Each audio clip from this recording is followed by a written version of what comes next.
Hello and welcome to 58 Showcase today, Doctor Office. And we have Dr. Laurens Maas with us today. Hey Laurens, how are you? Hi Michal, how are you? I'm very well, thank you.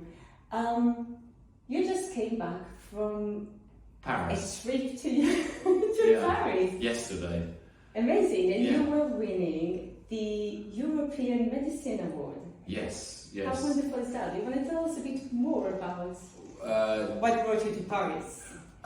The European Awards for Medicine, I was voted top integrated medical doctor of Europe. We beat 12 other contestants, and we came out on top, and I received a trophy and a certification, and we had a lovely dinner, good celebration at the Ritz, and it was very, very stylish, of course, and it was a wonderful night actually. And I brought Kathy, my wife, who's my clinical director as well, and it was her first time in Paris, so it was a real sort of expose for her on like French architecture, French cuisine, French style. It was a really, really amazing night, and I'm so glad to have networked with other sort of top doctors and said a speech, and it was really well received. It was just, overall, it was one of the best nights of my life. Oh, how amazing is that? Yeah. Congratulations. Thank you. An award for integrated functional medicine. Yes. In the end of 2022, Yes. which is, I have to say, a wonderful thing, because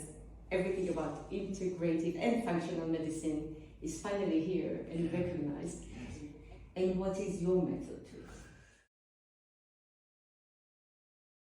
Integrated medicine is really sort of looking at the individual, the client's lifestyle, the sleep, the exercise, the nutritional quality. Do they, connect with their community? What is their overall perspective on life? And it also incorporates functional medicine as well. Functional medicine is actually analyzing all the blood chemistries, the hormones, the stool analysis, and getting the numbers behind it.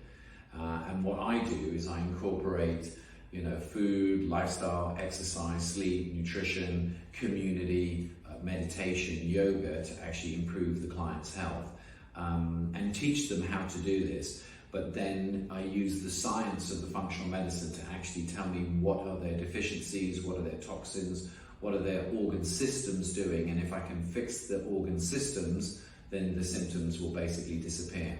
And the lifestyle medicine is what keeps the chemistry and the hormones in place.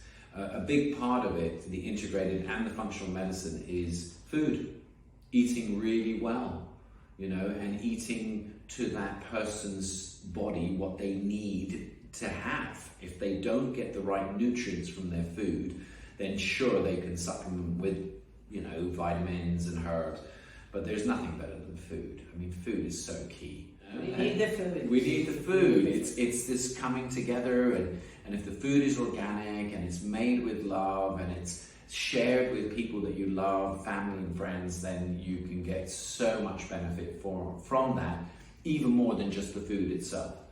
How refreshing it is to actually talk to a doctor that talks about overall nutrition and say you need to eat well, and not go on a diet, starve yourself, detox constantly. No.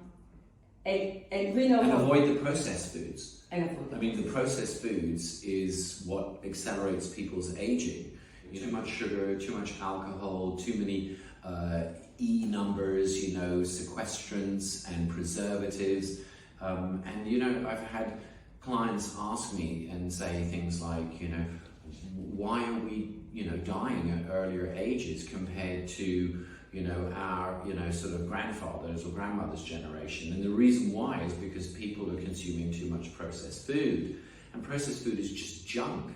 And the body is not designed to actually live off junk food. So this is why processed foods and fake foods or Frankenstein foods basically will accelerate disease and degeneration. So the first thing is we have to analyze the client's food and say, well, what are you actually eating, and how can we swap certain things out and replace them with really, really good items suitable for them? And of course, I also believe in blood type theory, that certain blood groups have to have certain specific foods, like O bloods are very much meat and vegetable eaters. A bloods are going to be more like farmy foods, so they can do benefit with grains and from pulses, roots, shoots, fruits and nuts and stuff like that, which is very different from an O blood. And the B bloods, well, they're from sort of Siberian Mongolian origin, and they do well with dairy. O bloods and A bloods don't do well with dairy, whereas B bloods really do well with dairy, because culturally in Mongolia they came from a nomadic pastoralism where they would tend to their sheep and they'd move from field to field. They'd have the goat's milk and the goat's cheeses, etc. So yeah, so there's different blood groups need different food groups, and if they follow what nature gave them, then they're going to do well. And the other aspect that we do as well is epigenetic work. We will analyze people's genetics, and we'll tell the client, well, they'll need specific foods because their genetics are weak in this area, so they'd have to emphasize certain foods to make those genes work better. And there literally are gene code sequences that can predict which diseases that client would get in later on in their life, whether it's heart disease or Alzheimer's or cancer or diabetes. It's in the gene codes. But what you can do is you can analyze the gene systems, see which ones are the disease-causing genes, and by getting them to supplement and change their food, you can switch off those disease genes and switch on the longevity genes. And most of my clients, within 3 to 6 months, reverse their biological aging by about 3 years. And I personally believe, and I said this in my acceptance speech at the Ritz, I said, disease is slavery, and health is freedom, and love is all the rest. So in a way, we don't have to have the same diseases as our ancestors had if we're changing our lifestyle. Yeah, and food choices, and who we share our time with as well. And the quality of our sleep is so important, because sleep is a superpower, as is exercise is a superpower. And getting to sleep on time at 10 o'clock is really ideal, and then waking up at 6 o'clock. This is how the human body's been designed. You mentioned genetics, and you mentioned hormones. Yes. And so... how do they marry in? Yeah.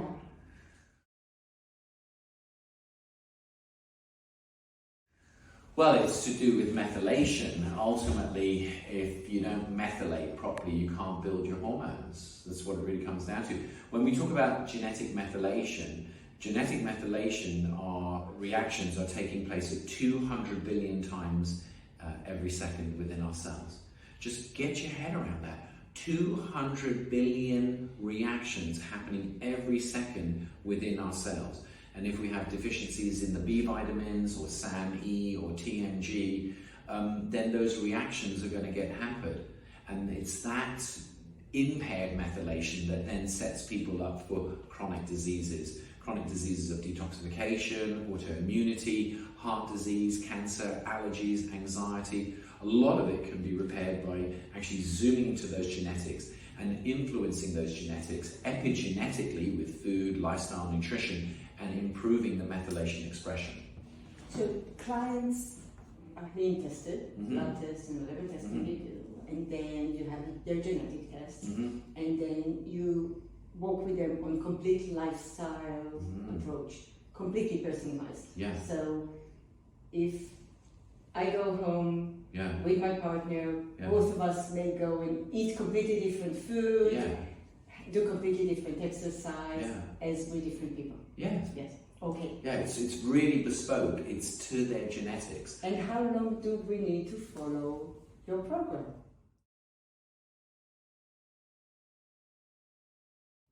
Forever. Forever.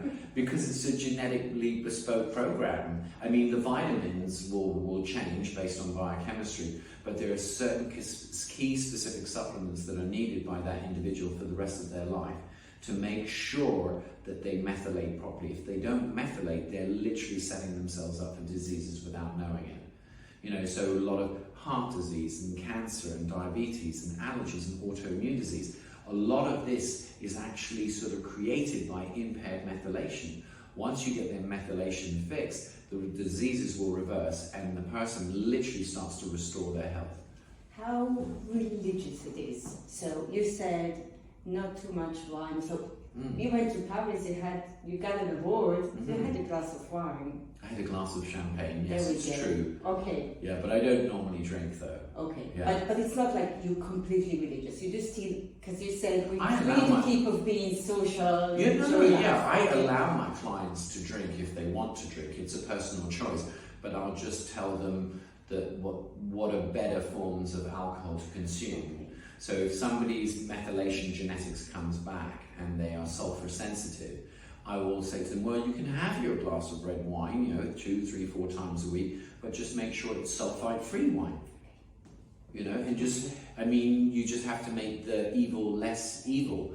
And there's some clients that come to see me who are not ready to give up smoking. Mm-hmm. And I'll just say to them, well, smoke a non-additive tobacco, such as American spirit tobacco. It has no additives in it. But my personal belief is it's the additives that the proprietary brands add into the tobacco, which is namely yeast, sugar, and a whole bunch of other chemicals. It's those that are the addictions. So the additives become the addictive technology. And Native American Indians have been smoking tobacco for centuries without developing cancer. So what is the difference between modern tobacco and Native American Indian tobacco? It's the additives. It's the yeast and the sugar that they dip the tobacco into that causes the cancer. And if you really know your stuff about chemotherapy, and a lot of people are completely mysterious about, well, what is chemo? Chemotherapy is actually an antifungal treatment. Okay, wow. So there's a lot of cancers that are initiated by funguses, like bad building fungus, or it's too much penicillin. Too much penicillin and antibiotics can actually set people up for leukemia and lymphoma. We know this. So the bottom line is there's a link coming through where cancers are related to chronic fungal overgrowth in that individual.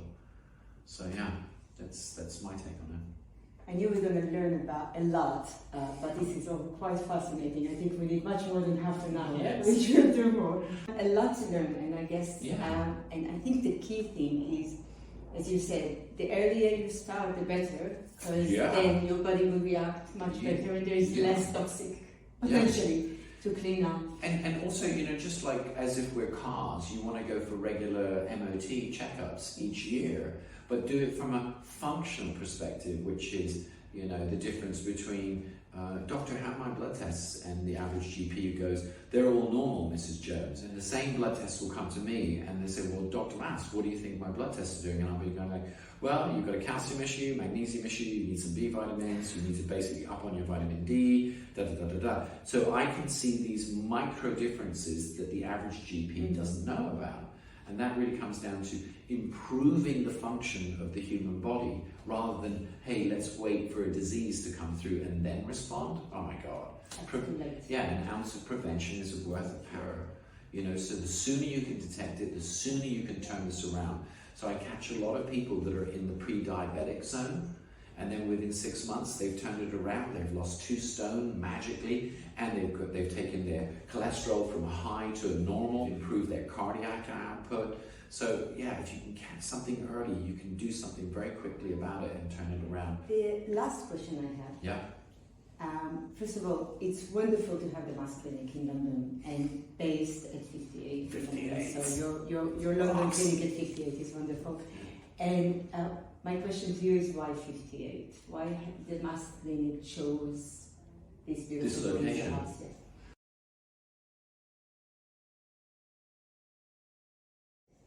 Well, you got a great reputation. Oh, thank you. Yeah, and it's so central and it's so accessible that we thought this is a good place to start the London clinic, and so you can't get better than Mayfair. Especially when I was talking to the other doctors in the Ritz in Paris, and they said, where are your clinics? And I said, well, we have one in Hampshire and we have one in Mayfair. And I really, really dropped that line and like, oh, you have a clinic in Mayfair? I said, yes, we have a clinic in Mayfair. And of course, well, whereabouts is it? I said, well, it's at 58 South Malton Street. And so it was very, very much an impressive statement. That's an amazing. Yeah. Thank you. Potentially you'll grow and grow in London as well. Becoming more and more popular for sure. Yeah. And that's fantastic. And by their fruits you shall know them. If you get good results, people keep on going. you keep going, and it gets more and more popular. Thank you so much for your time, Yeah. and I know you're very busy Yes. helping people.